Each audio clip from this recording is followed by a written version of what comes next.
오늘은 추수감사주일입니다. 올 한 해를 뒤돌아보고 그리고 그 속에서 하나님이 하나님 되심을 살펴보고 그리고 하나님께 감사하는 날이 오늘 추수감사주일이죠. 어떠십니까? 예배 가운데 우리는 지난 1년의 삶을 회개에 기도했습니다. 그리고 하나님께 감사한 기도의 제목들을 올려드렸죠. 어떻게 올 한 해 감사한 일들이 많이 있으셨습니까? 여러분들 가운데, 가정 가운데, 여러분들이 직장 가운데, 그리고 여러분들이 소속되어져 있는 그 속에서 좋은 일들이 많이 있으셨나요? 오늘 우리는 이제 요한복음 21장의 말씀을 통해서 진정으로 진짜 감사해야 될 게 뭔지에 대한 이야기를 나눠보기를 원합니다. 그리고 말씀 속에서 은혜를 누리고 그리고 그 말씀으로 우리의 삶을 뒤돌아볼 수 있는 귀한 시간 되기를 원합니다. 오늘 이제 요한복음 21장은 어디서 일어나는 일이냐라고 쓰여져 있는데 1절에 이렇게 쓰여져 있죠. 디베라 바다가에서 제자들을 예수님께서 만나 주시는 그 장면에 대한 이야기가 21장 요한복음 21장의 말씀입니다. 특별히 요한복음 21장의 말씀 속에서 가장 도드러지게 나타나는 인물이 누구냐? 베드로입니다. 예수님의 수제자였죠. 예수님을 쫓았던 사람입니다. 그런데 정확하게 얘기하면 하나님이 예수님께서 베드로를 뭐 하신 거죠? 선택하셨습니다. 그리고 그 선택 속에서 베드로는 어떻게 해요? 따라다니기 시작했죠. 베드로의 입장에서 생각해 보면 예수님이 사셨던 그 당시에는 메시아 사상이 가득했습니다. 하나님께서 메시아를 보내주실 거야. 이 메시아를 통하여 이 로마의 속박 속에서 우리를 구원할 거야 라고 하는 그 사상들이 충만했기 때문에 베드로의 입장에서는 예수님의 능력과 예수님의 말의 권위를 보며 그리고 예수님이 따라오라고 말씀하셨기에 모든 것들을 버리고 따라오기 시작을 했죠. 예수님과 3년여의 시간들을 함께합니다. 그리고 그 속에서 하나님의 능력이 예수님을 통하여 그에게 임하게 되었고 그 속에서 귀신도 쫓아내며 복음도 전파했던 것이 베드로입니다. 근데 이렇게 열심히 3년이라는 시간 동안 따라다녔지만 이 베드로가 깨닫지 못한 것이 있습니다. 정말로 중요한 걸 못 깨달았는데 그것이 뭐냐면 예수님이 메시아로 오신 그 예수님이 자신의 생각처럼 역사를 이루시고 왕이 되시는 것이 아니라 자신의 생각과 정반대로 자신의 생각과는 전혀 다르게 예수님이 죽으셔야지만 왕이 되셔서 우리의 모두를 구원하시는 그 메시아가 되신다라고 하는 것을 깨닫지 못했죠. 그래서 예수님께서 알려주시기까지 했습니다. 나는 죽으러 간다. 근데 베드로 입장에서는 그것을 용납할 수가 없었습니다. 그래서 그 말씀에 순종하는 것이 아니라 죽지 않기를 바랬고 그 모습 속에 예수님께서 사탄아 물러가라 라고 말씀하시는 성경의 이야기를 우리는 마태복음 16장의 말씀을 통해서 볼 수 있죠. 그 속에서 깨달은 것이 하나 있습니다. 베드로의 입장에선 예수님이 죽지 말라라고 하는 그 의미 속에는 어떤 의미가 있냐? 예수님께서 오셔서 메시아가 오셔서 힘을 좀 보태주시면 그 옆에서 우리가 함께하면 어떻게 되는 거예요? 이 로마라고 하는 나라를 한순간에 부술 수 있다라고 생각이 들어있기 때문에 그렇습니다. 하나님의 방법은 예수님이 돌아가셔야지만 그것을 통하여 우리가 구원받는데 그게 아니라 하나님의 생각과는 전혀 다르게 예수님이 살아만 계시고 예수님이 능력만 계속 보여주시면 그것과 더해서 우리가 봉기를 일으켜서 우리가 무기를 들어서 우리가 힘을 내서 우리의 속박 속에서 자유케 하고 다시 다윗의 때와 같이 큰 영광을 이루리라 라고 하는 생각이 베드로 안에 있었던 거죠. 다른 말로 말할 거예요. 이게 무슨 생각이에요? 인간의 생각이죠. 다른 말로 해볼까요? 인간의 생각이 곧 뭐가 되는 거예요? 사탄의 생각과 동일한 생각들이 되어져 가는 거죠. 예수님께서 깨닫게 해주셨습니다. 근데 베드로가 못 깨닫습니다. 그리고 끝까지 열심히 나아가죠. 자신의 능력을 자신이 이렇게 쫓아다녔다는 것을 끝까지 자랑합니다. 그래서 예수님 앞에 이렇게 말합니다. 나 진짜 죽는다. 주님, 다른 사람들은 다 주님을 배신하여도 저는 끝까지 주님을 따라서 목숨을 바치겠습니다. 라고 얘기하죠. 근데 어떻게 되죠? 종의 여러 말에 예수님을 부인하는 정도가 아니라 저주하는 이야기까지 우리는 보게 됩니다. 이게 종종 우리가 오해하는 모습 중에 한 가지입니다. 하나님이 열심히 일하시는데 거기다 내가 열심히 더 일을 하면 하나님의 큰 일들이 이루어질 수 있다. 내가 그 정도의 존재는 된다. 내가 예수를 믿은 지가 10년이 됐고 20년이 됐고 내 속에 열심히 기도한 지가, 내가 말씀을 본 지가, 말씀을 배워서 말씀이 충만한 지가 벌써 이만큼 됐으니 나는 충분히 할 수 있다라고 오해하지만 베드로의 모습을 보면 인간이라는 존재가 그런 존재가 아니라는 것을 너무 여실히 볼 수 있습니다. 예수님께서는 이미 베드로가 배신할 것 알고 계셨죠. 그래서 뭐라고 그러셨어요? 나는 절대로 배신하지 않겠습니다. 닭이 3번 울기 전에 너 나를 부인한다 라고 하는 말씀을 하십니다. 그리고 그 말대로 닭이 3번 우니까 그가 깨닫게 됩니다. 만일 그 가운데 닭이 한번 꺾이요, 1시간 있다 꺾이요, 3번째 꺾이요 이런 식으로 했다면, 조금이라도 닭 우는 소리가 들렸다면 베드로 입장에서는 어떻게 됐을까요? 아, 예수님이 그 말씀하셨지? 라는 생각이 들어서 조금이나마 강력하게 나갈 수 있었을 텐데 그게 아니라 자신이 3번 부인하고 나니까 3번의 닭이 울기 시작했고 그 우는 소리를 듣고 베드로가 어떻게 되는 거예요? 깨닫게 되는 거죠. 부인하지 않겠다고 끝까지 목숨 바치겠다고 했지만 전혀 그렇지 못했다는 거예요.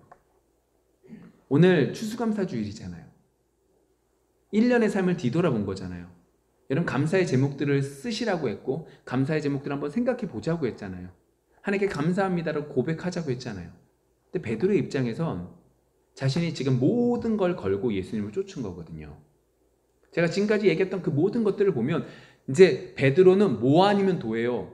예수님이 왕이 되면 내가 장관이 되지만 예수님이 그 반역자가 되어버리면 나는 반역하는 사람 중에 일부분이 되어서 나도 죽임을 당할 수밖에 없는 상황 속에 놓여 있는데 오늘 예수님의 상황은 전자가 아니라 후자가 된 거고 결국 나는 열매를 맺기 위해서 그리고 하나님의 영광을 위해서 이 나라를 위해서 열심을 내려고 했으나 도리어 내가 뭐가 된 거예요?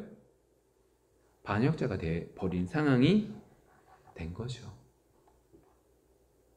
이렇게 쉽지 않은 상황 속에 오늘 베드로에게 예수님은 다시금 찾아오십니다. 특별히 14절 말씀을 보시면 예수님이 이전에 세 번째로 찾아오신 것이다 라고 말을 하는 걸 보면 예수님이 그 전에 2번에 걸쳐서 나타나신 것을 볼 수 있죠.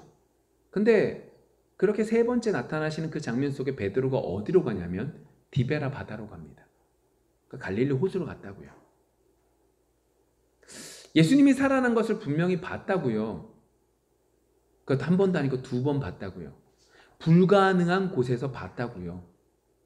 근데 베드로의 반응이 오늘 이렇게 3절에서 얘기하죠.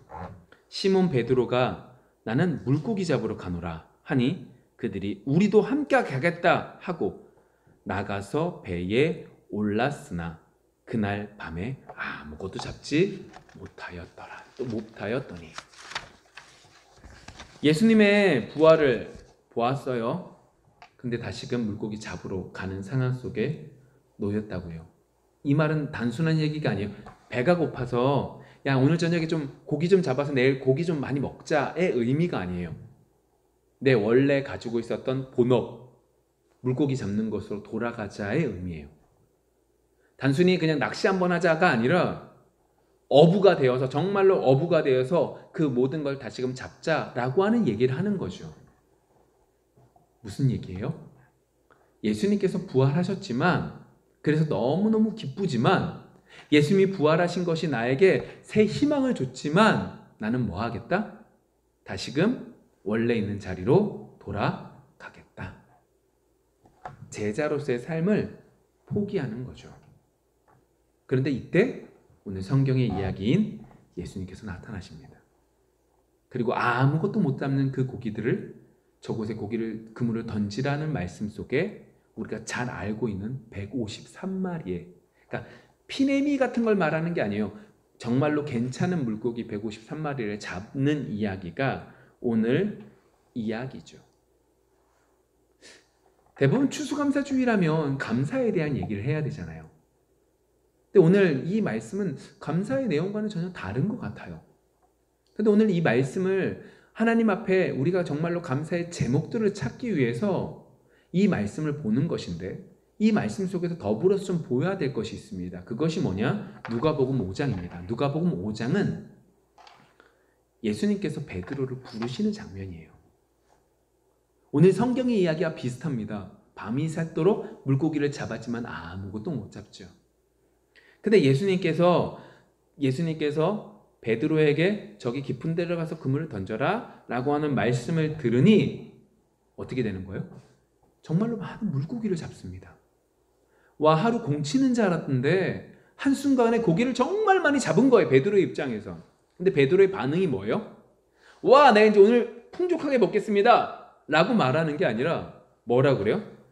나를 떠나소서, 나는 죄인입니다 라고 얘기해요. 하나님의 역사 가운데 하나님이 하나님 되심이 주님의 모습 속에서 나타남에 그가 뭘 보는 거예요? 내 속에는 죄악을 보기 시작하죠. 그럴 때는 예수님 뭐라고 그러셨게요? 너 이제부터 뭐가 될 거다? 사람 낚는 어부가 될 거다.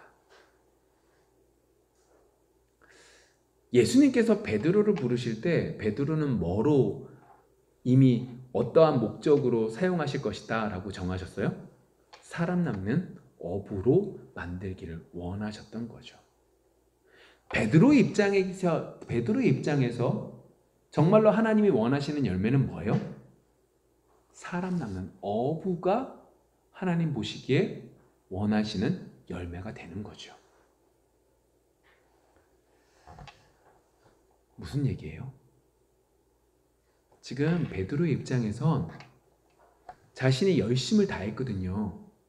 자신이 최선을 다했거든요. 다른 제자들은 다 도망쳤지만 베드로가 예수님을 저주했지만 그 저주의 자리까지 가는 이유는 베드로만이 어떻게 해요? 그곳에 삐짓고 들어가서 예수님이 어떻게 되는지를 보기를 원해서 들어갈 정도로 열심히 있었던 사람이에요. 근데 그 열심이 사람의 말 몇 마디에 주변 환경의 두려움에 완전히 예수님을 부인하고 저주하는 모습까지 빠지게 된 거죠. 누구 열심이요? 베드로의 열심의 수준이요. 베드로의 모습이 그거밖에 되지 않은 거죠. 근데 예수님이 그것 때문에 괴로워하는 베드로에게 예수님이 나타나셔서 뭐라고 그런다고요? 너 원래 목적이 뭔지를 깨닫게 하시는 거예요. 하나님, 주님, 예수님이 부활하신 건 너무너무 좋은데 제가 제 자신을 딱 뒤돌아보니까요, 예수님을 저주까지 했잖아요. 제가 어떻게 제자가 되겠어요? 하나님, 제가 올 1년을 내가 제 마음에 결단하면서 2022년도의 시작을 결단하면서 나왔는데요, 내가 정말로 열심히 하려고 내가 이것도 하고 저것도 하고 이것도 하겠다고 고백했는데요, 뒤돌아보니까 올해 지금 보니까 아무것도 된 게 하나도 없어요. 아니요, 도리어 더 심각해진 것 같고 힘들어요. 제가 하나님 뜻대로 살려고 노력했지만 아무것도 안 되는 것 같아요. 그러한 상황이 지금 베드로의 상황이라고요. 근데 주님께서 뭐라고 그런다고요? 내가 너한테 원래 하려고 했던 목적이 뭔지를 알라고 지금 21장의 이 이야기들을 준비하시고 보여주고 계시다는 거죠. 올 한 해 여러분들이 하나님 앞에 감사하는 기도의 제목들이 무엇인지 한번 좀 생각해 보자고 했어요. 그리고 그것들을 써오시든 머릿속에 넣으시든 아니면 기도 중에 더욱더 묵상하고 하는 게 고백했겠죠. 근데 그러한 것들 속에 우리가 정말로 생각해 봐야 될 것은, 내가 원하는 기도가 이루어져서 내가 원하는 목표를 이루었기 때문에 감사한 것이 아니라 정말로 이 하나님이 원하시는 목적이, 나에게 원하시는 것이 무엇인지를 제대로 볼 수 있고 발견하는 것이 더욱더 중요하다는 거죠.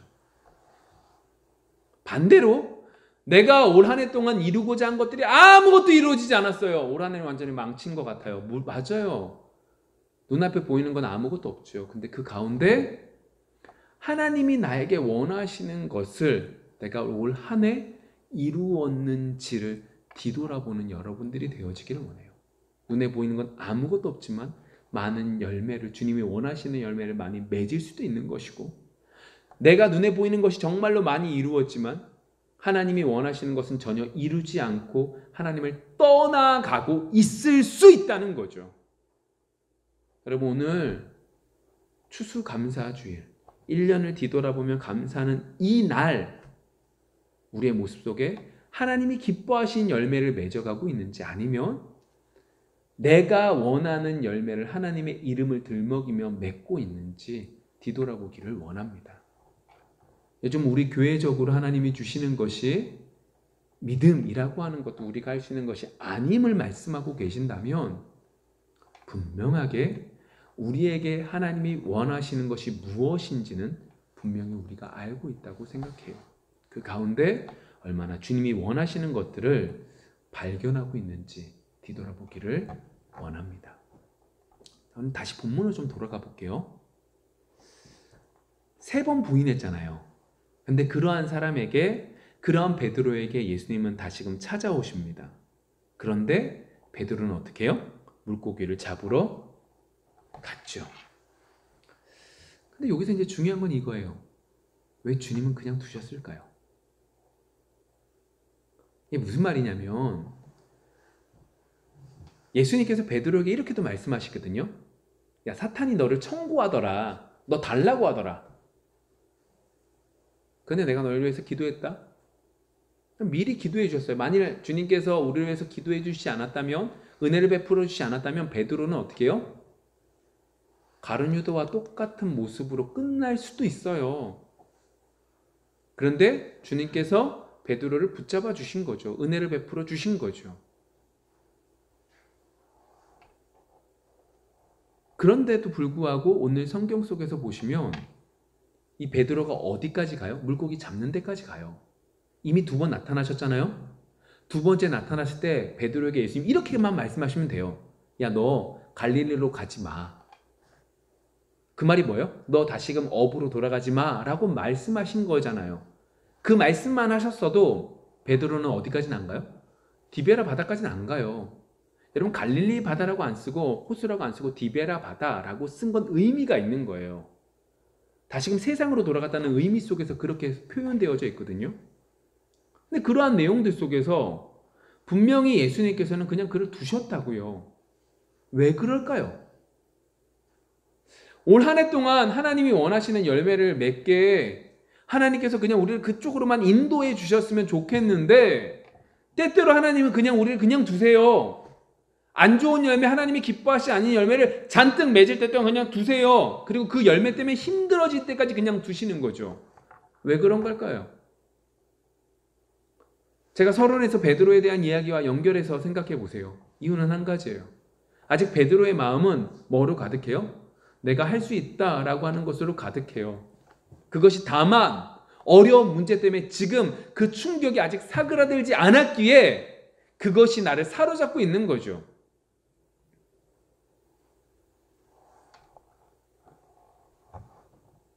이것이 좀만 지나면 베드로는 다시금 뭐 할까요? 자신의 열심으로 살 거예요. 그런 그 베드로에게 주님은 다시 한 번 더 깨닫게 하시는 거죠. 네 힘으로는 아무것도 할 수 없단다. 넌 아무것도 할 수 없는 존재란다. 네가 열심 낸다고 해서 제자로서의 삶을 살아가는 것이 아니란다. 너의 열심은 아무 의미가 없단다. 왜요? 인간이란 존재가 아침 다르고 저녁 다르다니까요. 아침에 3개 준다고 궁시렁대다가 오후에 4개 주면 기뻐해요. 아침에 3개 주다가 4개 주면 기뻐하는 게 사람이고, 그것이 인간의 모습이에요. 그게 사람의 모습이라고요. 그래서 우리의 믿음의 모든 근거가 우리에게 있지 않은 것이 하나님의 축복인 거죠. 베드로 보세요. 그렇게 열심히 내서 목숨 바치겠다고 했던 제자 종의 귀까지 잘라버렸던 그 베드로가 한순간에 무너져 내리는 이 모습들을 보면 주님 앞에 그 모든 것들이 있다는 것이 우리에게 너무나 큰 은혜인 것을 알게 됩니다. 근데 베드로만 그래요? 아니요. 모세도 그래요. 모세만 그래요? 아니요. 사도 바울도 그래요. 베드로가 했던 모습과 똑같은 모습들이 믿음의 선진 속에 다 있어요. 그럼 그 말인즉슨 우리에게도 그것을 주님께서 찾으시고 우리에게도 주님께서 그것을 알기를 원하신다 라고 하는 거죠. 그리고 그 원하시는 모습을 베드로에게 이렇게 말씀해 주시고 깨닫게 해주시는데 그것이 15절 말씀입니다. 같이 볼까요? 시작. 그들이 조밥 먹은 후에 예수께서 시몬 베드로에게 이르시되 요한의 아들 시몬아 내가 이 사람들보다 나를 더 사랑하느냐 하시니 이르되 주님 그러하나이다. 내가 주님을 사랑하는 줄 주님께서 아시나이다. 이르시되 내 어린 양을 먹이라 하시고. 자, 오늘 주님께서 그러면서 찾으시는 것이 있어요. 내가 아무것도 아닙니다 라는 걸 깨닫게 하는 그 깨달음도 너무너무 중요해요. 근데 거기서 멈추면 안 된다 라고 하는 것을 우리는 말씀을 통해서 계속 보고 있어요. 근데 그 속에서 오늘 주님께서 우리에게 하시는 또 다른 말씀이 이거예요. 주님의 질문이 뭐냐? 내가 이 사람들보다 이 모든 것들보다 나를 더 사랑하냐는 거예요. 나를 더 사랑하냐는 거죠. 이거 사랑하지 말고 오직 이거 아니라 이것들보다 나를 더 사랑하느냐? 라고 하는 말씀을 분명하게 질문을 던지고 계시는 거죠. 이전 같으면 베드로 어떻게 해요? 그렇죠 주님, 내가 주님을 완벽하게 사랑합니다 라고 말했을 거예요. 그런데 지금 그렇게 말 못해요. 당장 내 눈 앞에 뭐가 보여요? 배도 보이고요, 물고기 153마리도 보이고요, 그리고 여러 동료들도 가득하게 보여요. 그 속에서 지금 이렇게 말하는 거죠. 야, 이것들 사랑하는 것보다 나를 더 사랑하냐? 내 식구들보다 주님을 더 사랑하니? 돈보다 주님을 더 사랑하니? 내 지위보다 주님을 더 사랑하니? 내 환경보다 나를 더 사랑하니? 라고 물으시는 주님의 모습인 거죠. 결국 주님이 지금 원하시는 건 뭐예요? 요구하시는 건? 사랑이요. 너 나 사랑하니? 라고 하는 사랑이죠. 올 한 해 주님을 사랑하셨습니까? 사랑하려고 몸부림치는데 이 얘기가 나오면 나올수록 우리의 마음속에 부담이 가요. 왜 그러냐? 지금 보세요. 베드로가요, 예수님을 부인하잖아요. 근데 그 부인할 때 예수님을 사랑하는 것보다 뭘 더 사랑한 거예요? 자신의 목숨을 더 사랑한 거예요. 인간이 그렇잖아요. 그게 사람이잖아요. 주님보다 나를, 그리고 나 있는 것들을 더 사랑해버리니까 결국 어떻게 되는 거예요? 주님을 못 박아버리는 거죠. 주님과 함께 못 박는 게 아니라, 못 박히는 게 아니라 주님을 못 박아버리는 것과 주님을 죽이는 결과와 똑같은 것이 되는 거죠. 우리가 사도신경을 통해서도 외우잖아요. 본디오 빌라도에게 고난을 받으사. 그럼 본디오 빌라도가 죽인 거예요? 맞아요. 그렇죠. 근데 본디오 빌라도만 죽인 거예요? 우리 죄 때문에 죽으신 거예요. 근데 그 속에 베드로 역시 뭐가 되는 거예요? 포함되는 거예요. 뭘 사랑하니까요? 나를 더 사랑하니까요. 그런 베드로에게, 그렇게 철저하게 실패하고 열매가 아무것도 없는 베드로에게 1년의 삶을, 3년의 삶을, 평생의 삶을 완전히 망친 그 베드로에게 예수님 가셔서 묻는 거죠. 너나 사랑하니? 너나 사랑하니? 너나 사랑하니? 얼마나 사랑해요? 베드로는 예수님께서 말씀하시는 사랑의 의미를 제대로 깨닫지 못했어요. 사랑이라고 하는 그 단어 속에 우리와 다르게 세 가지의 사랑이 있는데, 주님이 말씀하시는 사랑과 베드로가 의미하고 있는 사랑의 의미가 전혀 달라서 정말로 예수님이 말씀하시지만 질문하시지만 깨닫지 못한 그 베드로에게 예수님은 어떻게까지 하시냐? 그 사랑의 수준을 낮춰서 베드로에 맞춰서 그 사랑을 요구하시고 그 사랑의 모습을 말하라고 말씀하고 계시죠. 결국 베드로는 열매를 맺어요. 주님께서 원하시는 열매를 맺어요. 근데 그것은 주님께서 우리에게 은혜를 베풀어 주셔서 만들어 주신 것이지 우리가 노력해서 만들어진 것이 아님을, 그래서 그것이 필요 없다는 것은 아니고 그러한 것들 속에서 그것이 내 의가 되는 것이 아님을 우리는 분명히 알 수 있죠. 오늘은 추수감사주일입니다. 1년을 뒤돌아보고 하나님이 하나님 되심을, 그리고 하나님께 감사하는 주일이죠.